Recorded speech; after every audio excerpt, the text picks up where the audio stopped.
welcome to Gallifrey Pirate Radio, where we are examining Series 7B of Doctor Who. And this time we are going to be discussing Journey to the Center of the TARDIS, which I have some very strong feelings about. But first, I am your host, Davey Beauchamp, and I am joined by Drew Meyer and Angela Pritchett. So, Journey to the Center of the TARDIS. I just want to say, could have been so much better than what it was. But let's get your guys' opening thoughts and feelings about this episode. We'll start with Angela. This is probably my least favorite episode all season.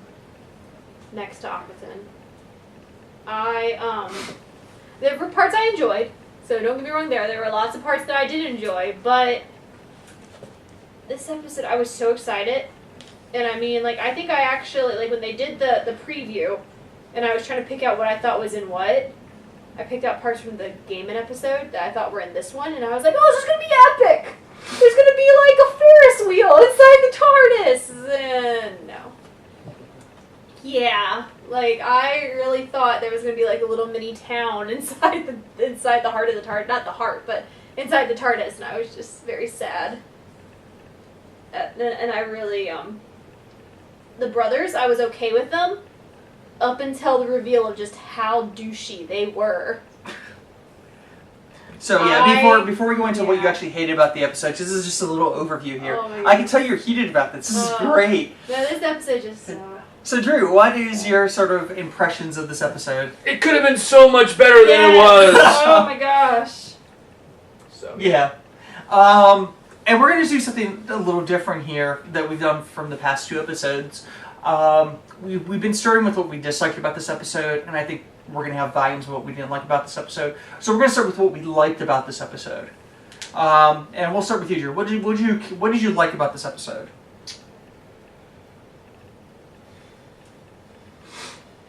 What did I like? Do you want me to go so you can pick? Yeah, go ahead. I like the library. I really like the library. I thought it was really cool the way they had the encyclopedia, the Gallifreyan encyclopedias, and when they fell open and they started talking. Thought that was really cool. It was pretty awesome to see the pool. I would have liked to have seen more of each room instead of her just running by the doors and looking in and then running. I would have also loved to see more consoles. But I did like how they did have her run past a couple things that they've been hinting. The pool in the TARDIS. We saw it. The library, which I think was my favorite part of that entire episode. And her reading the book and going, oh. And now we'll never know. Or at least we think we're not going to know what she read. But I liked the library. I thought the zombie things were really creepy until I found out what they were. At least the one following Clara I thought was kind of creepy. The other one, not so much. But I love the library. That's probably my favorite part of the whole episode was the library. Well, the library seems like where they put all their budget. Oh. Yeah, I like the library. I thought that was really good. I liked the everything tree. I thought just from design-wise, it was very cool. I liked the premise. And I really liked both Clara and the Doctor, or Matt Smith and Jen Louise Coleman's performances. I feel there was something in particular, and I liked the little nods to the previous seasons. This is the Tom Baker episode, yeah. I've watched this episode 5 times. I've watched this episode a lot too because I was trying to find something redeeming out of it. Beyond, I love the sets. The library. I like the harmony. I like a lot of the references we got. And actually, there's one thing I did not catch that I think is really, really cool, which I'm going to have to go back and actually listen to this now, is that as the TARDIS is leaking the past, you could hear the voices, sound clips. You have Susan Foreman. Mm-hmm. Susan Foreman says, I made up the name TARDIS from the initials. The third Doctor is actually in there saying something, the 11th Doctor, the 4th Doctor, the 9th Doctor, Martha Jones, Amy Pond. They have Ian Chesterton saying some stuff. and then you have the Fifth Doctor. So I mean, you have a lot in there that I'm going to actually go back and have to listen to. You can hear about 2 or 3 of them well, and the rest of it's yeah. pretty I mean, I love the library. I have Harmony. I love, I like all the nods to the past, but I think that's about all I really, really liked about this episode. I mean, there's more that I dislike from this episode than I liked. I mean, I would have to say this is probably my least favorite episode of Series 7 for me. And I mean, that's going back to A and B. I mean, I really dislike this episode on so many levels. Yeah, and we'll get back to what we did not like about these episode in a moment. Trying to think if there's anything else I really liked, because I got a lot of stuff that I was really, really disappointed with. It was cool to see I will say it was cool to see the pool finally. I did honestly like the giant telescope. I like the cloister bell, but I always want to hear the cloister bell, because to me that always reminds me of Castrovalva. Sure. But I mean, like the pool. I mean, let's just get into what we didn't like about this episode. I think it's a lot easier to talk about. Should we start from the beginning? Should we try to make this as chronological as possible? Yeah. Let's just. I mean, you can throw stuff out. Go for it, Drew. I mean, there's just so much there. Go for it. No, I think you'll find that I think Drew liked it more than I did. I think I did. When we finally rate it, you'll be surprised on what I give it. But let's start with the brothers. Oh. They were pretty bad actors. And them as characters ended up being pointless. No, see, don't. No, with the fact that they reset time. Right. The thing is, again, starting chronologically. Yeah. Let's talk about that later.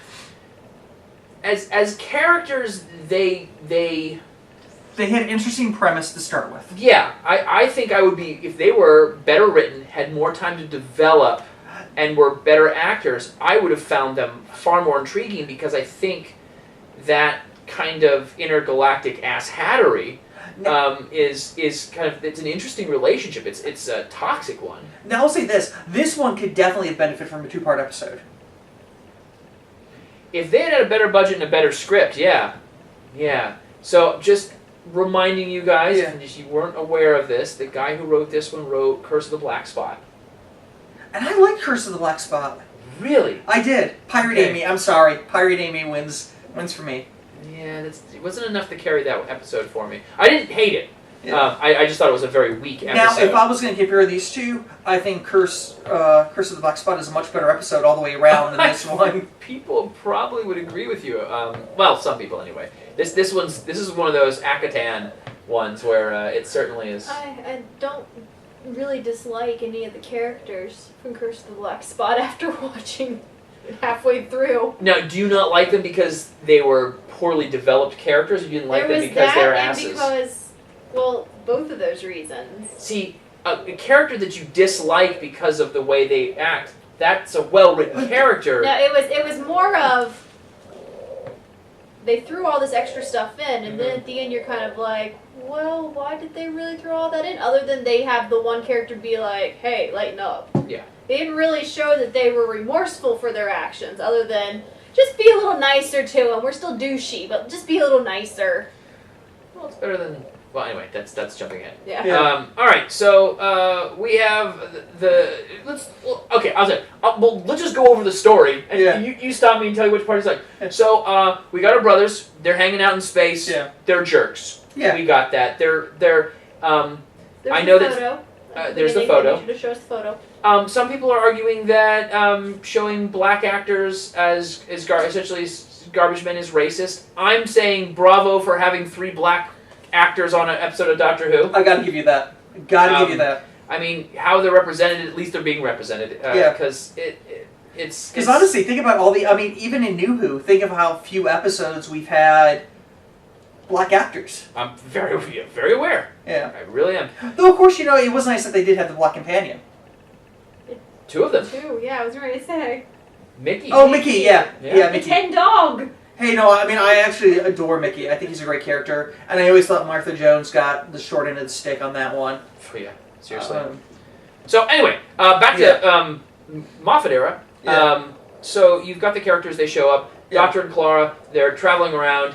He makes a comment that she probably can't fly the TARDIS because she's a girl. They turn the shields down, the safety, and they get sucked into the machine, a giant electromagnet. So, And how easy is it to disarm the TARDIS? And I have to say I have issues with that. With this, what this thing has been through, with and without shields. Mm-hmm. I mean, come on. I think the Gallifreyans know how to build a machine.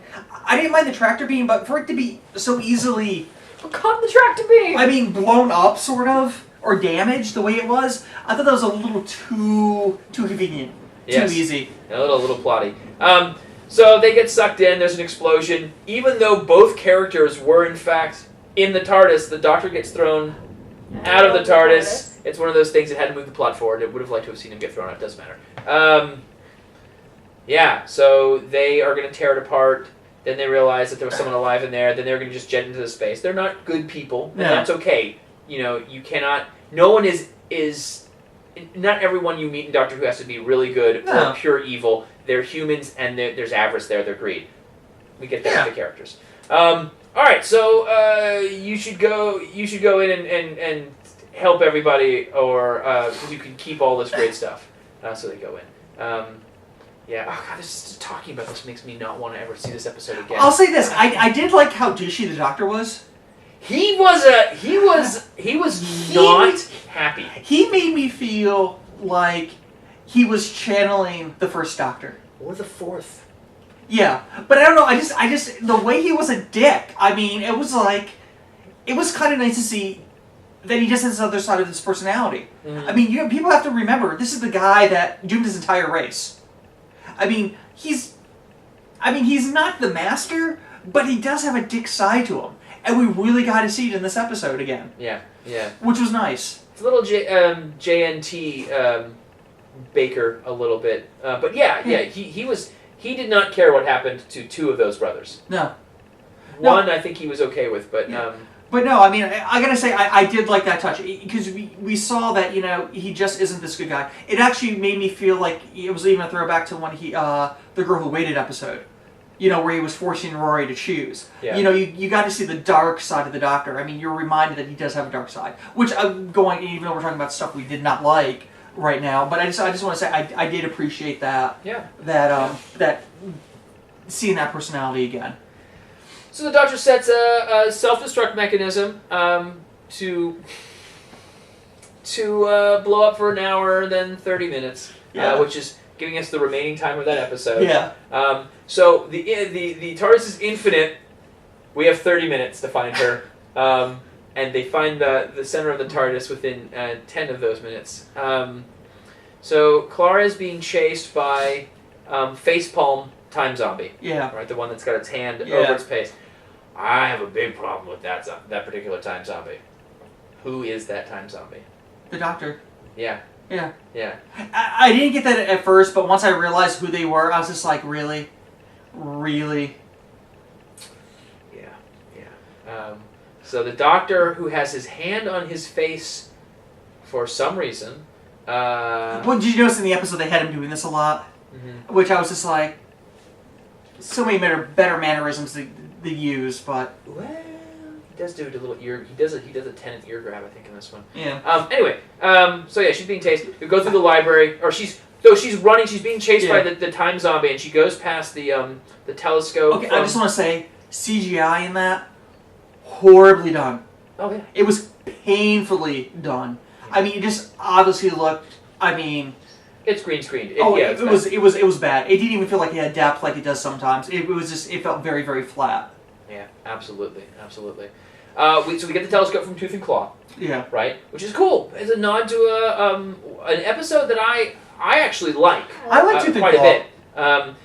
Why the hell does he have that telescope on his TARDIS? At what point in time does he go back to Edinburgh or Scotland and get that from the Torchwood estate? I mean, is it even from the Torchwood estate? It could have been he had the TARDIS configure one similar. Maybe. I just remember it from the video game. Yeah, but I'm just... Okay, so it goes past the swimming pool. We haven't seen the swimming pool. Actually, see the swimming pool proper since Invasion of Time. Of course, we get some great swimming pool references. It's part of the mythology. Yeah. Terrible. Yeah, we get in the library. Library scene, for the most part, is pretty cool. Clara reads the history of the Time War. All right, so let's talk to history of the Time War, because that really should be the part that we should be focusing on. I mean, why the hell was it even the title even on English in that thing? Let's just start there. All right, let's start with who wrote this book. Yeah. It could have been the Doctor. You think? Or somebody else. I mean, it could have been any number of people. But I mean, realistically, as of right now, from what we know, it would have had been the Doctor. Or it could have been started by someone else and he just finished it. Yeah, but why English? Because that's the big thing. Maybe the TARDIS was translating it. No, the TARDIS does not translate Gallifreyan. I know, Yeah. I know. So it wasn't written in Gallifreyan. That's the important thing. Or the other side of things, which I think would be really stupid if they did this. What if it was, and Claire was actually seeing it because she is part-time Lord, going back to who her mother is. But we've never been able to see Gallifreyan in English as the viewer. It's always been in Gallifrey. Yeah, so Gallifreyan. even if she can read it, Yeah. which maybe she can, as viewers, so, alright, so it has the Doctor's name, that has been... Which again makes me think if she's able to pronounce it or able to read it, is again making me feel like, who's her mother? Because they've said in Classic Who, the human tongue cannot pronounce his name. You have to be Time Lord to be able to pronounce the Doctor's actual name, not his school nickname, Theta, or anything like that. To pronounce his name proper, you have to be able to be part-time Lord or Gallifreyan to be able to speak it. I mean, that's always been the big thing. Going all the way back to Baker. Right. No, it's true. Yeah, so that's caused a little bit of a kerfuffle. Yeah. We've got Gregor. Gregor's the jerky middle brother. Bram, the big and stupid. Yeah. Okay, so when you open up the TARDIS console, you either gain superpowers, a la Rose, or you get turned into an egg, regressed time-wise, a la whatever the Sladzine's name is from Boomtown. I'm not giving you an attempt. So, but Bram can open it up and climb inside with no problems. Well, the thing is, he removed a section. He removed a whole section. He didn't actually open the console, even though most of the console was blown apart anyway.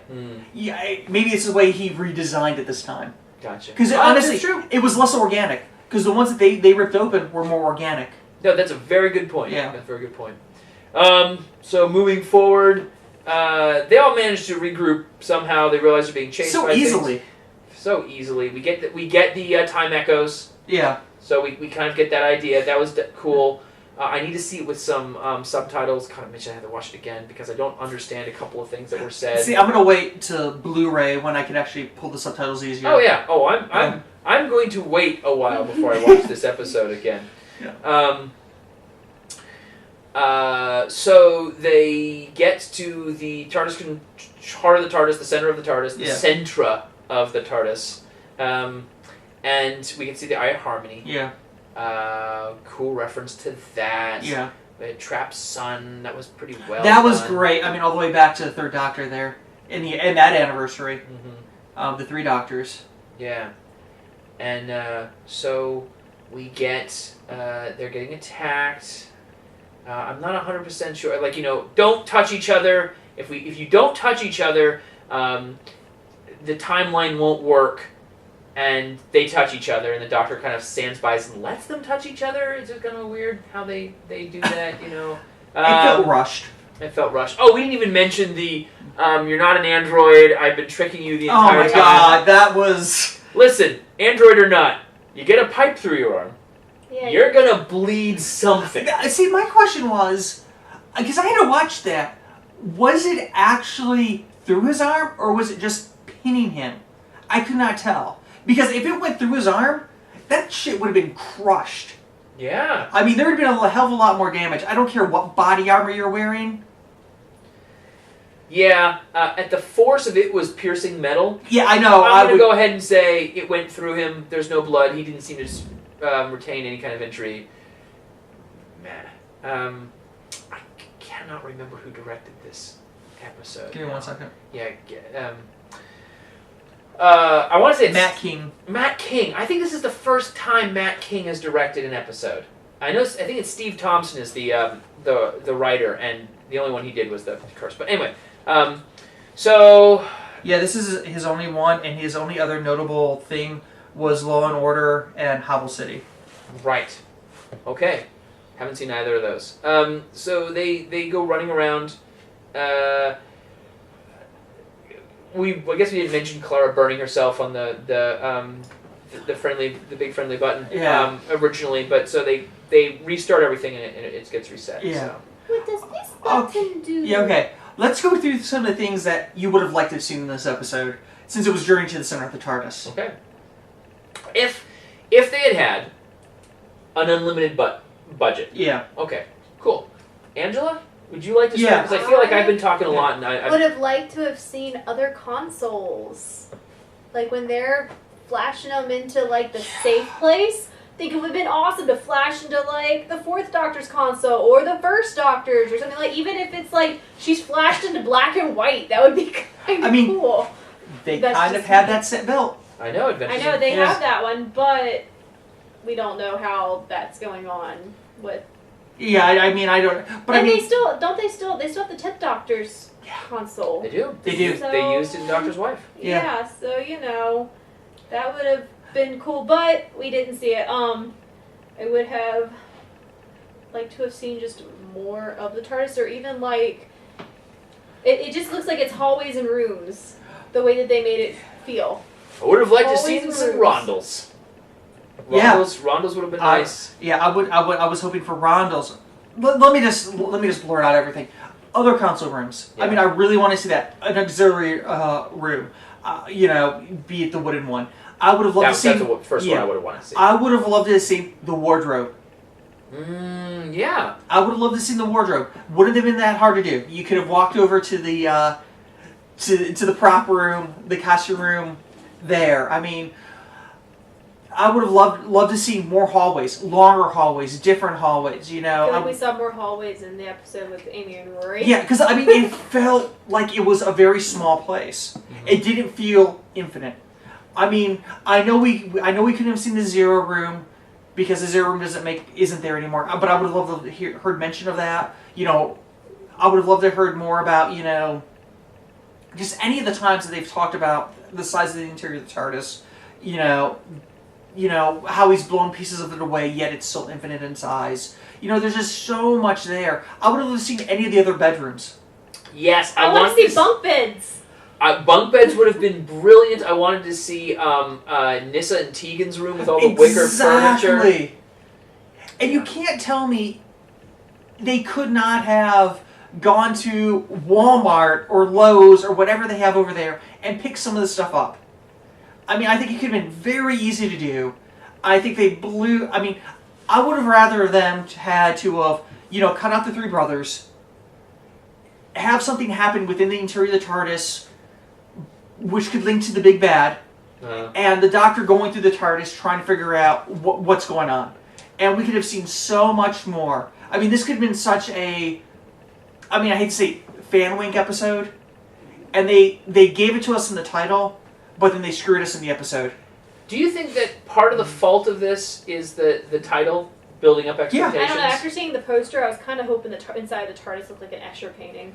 I was a little disappointed in the Escher thing didn't excite me, but when they didn't show it at all... Yeah. See, now the Escher thing would have been great, because that could have been a reference back to Castrovalva. Well, yeah, they mentioned recursion. Yeah. The infinite recursion, and that was cool, but... But yeah, no, I mean, I think it should have been a titled differently. Mm-hmm. Hell, it could have been called Time Loop. Or anything. I mean, honestly, how do you feel about pretty much they reset the entire episode so it never existed? It never happened. That doesn't bother me. And we don't necessarily, we saw repercussions of some of the stuff that happened, because you saw one of the brothers actually, Do we actually see them after the fact? We do. Yeah, we do. Yeah, because it shows Because the he picture. tells them to like chill. He tells them to leave him alone, or. Oh, okay. I guess I was just Gregory so- tells something- Brom to leave Tricky Yeah. alone. So if we see something like that, then there may be small repercussions for Clara. so small but ripples. We don't know Yeah. yet because we don't know if anything's going to. Yeah.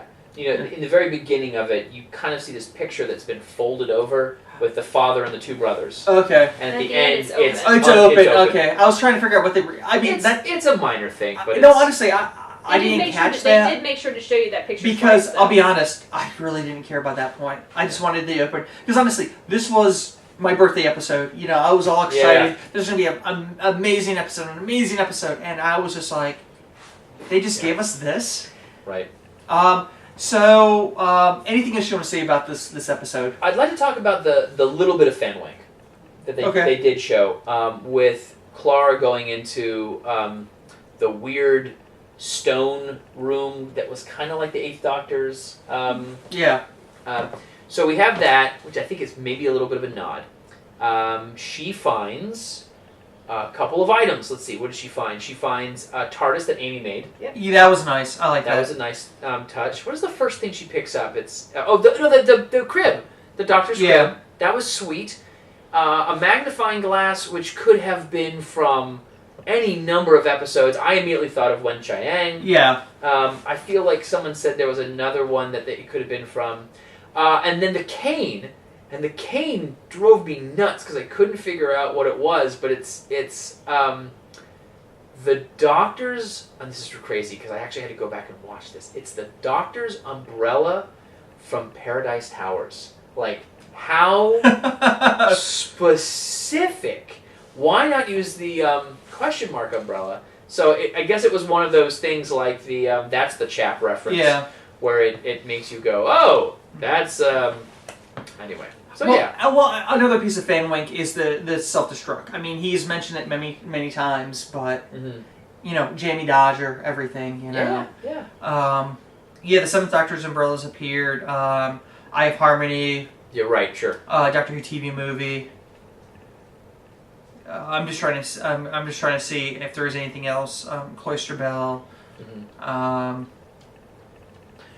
God, this is going to be one of the longest episodes. I think our long episodes tend to run longer when we're complaining about things and we don't like them. Yeah. I liked it. It was really good. These are reasons I liked it. I didn't dislike it that much. The end. Yeah. I mean, yeah. I think the problem is the title gives you so much hope. That just lends your imagination. This is going to be like a fan wank episode we've been waiting for a long time. Especially classic Whovians. Yeah. Or fans of the show, and it just didn't live up to its title. I think your first comments on it could have been much better than it was. Yeah. So anything else you want to say about this episode? Okay. How would you rate this episode, Derpy TARDIS wise? I'm going to give it a 3. You might want to say that a little louder. 3. I'm gonna have to go 2. Yeah. And honestly, most of the time I can say, a bad episode of Doctor Who is better than most good episodes of most shows. I think we're at the bottom of the barrel with this episode. Out of this season. This, like I said, this is my least favorite of 7B.